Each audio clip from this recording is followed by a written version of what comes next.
ખેતા ખાટલી પાસે બે ટ્રક વચ્ચે અકસ્માત સર્જાતા બે વ્યક્તિઓને ઈજા પહોંચી હતી, જેની પ્રાપ્ત માહિતી મુજબ ભાવનગર નજીક આવેલા ખેતા ખાટલી પાસે બે ટ્રક વચ્ચે અકસ્માત સર્જાયો હતો, જેમાં એક ટ્રક પાછળ બીજો ટ્રક ઘૂસી જતા અકસ્માત સર્જાયો હતો, જેમાં બે લોકોને ઈજા થતા સારવાર માટે ભાવનગર સર્જી હોસ્પિટલ ખાતે 108 દ્વારા લાવવામાં આવ્યા હતા। જ્યારે અકસ્માત સર્જાતા થોડોક સમય માટે રસ્તો બંધ થઈ ગયો હતો અને ભારે ટ્રાફિક જામ પણ થઈ ગયો હતો।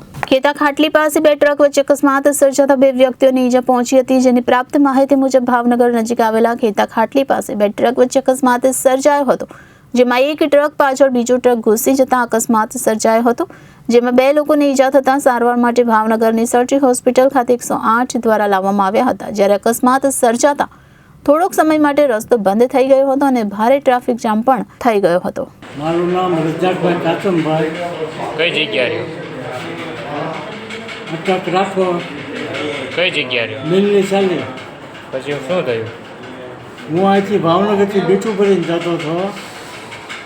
ખેતા ખાટલીની સામે મારી આ ગાડી પીજેલી હાલતમાં મારી સામે આવીને ઠોકી દીધી ગાડી। સામે કઈ ગાડી? સામે ટ્રક જ છે, બરાબર। 10 ટાયરવાળી, મારી 10 ટાયરવાળી। બરાબર। કેટલા જણાની ઈજા છે? હે ઈજા કેટલા જણાની? ભાઈ બે એક જ સામે સામે ઠોકી ડ્રાઈવર છે।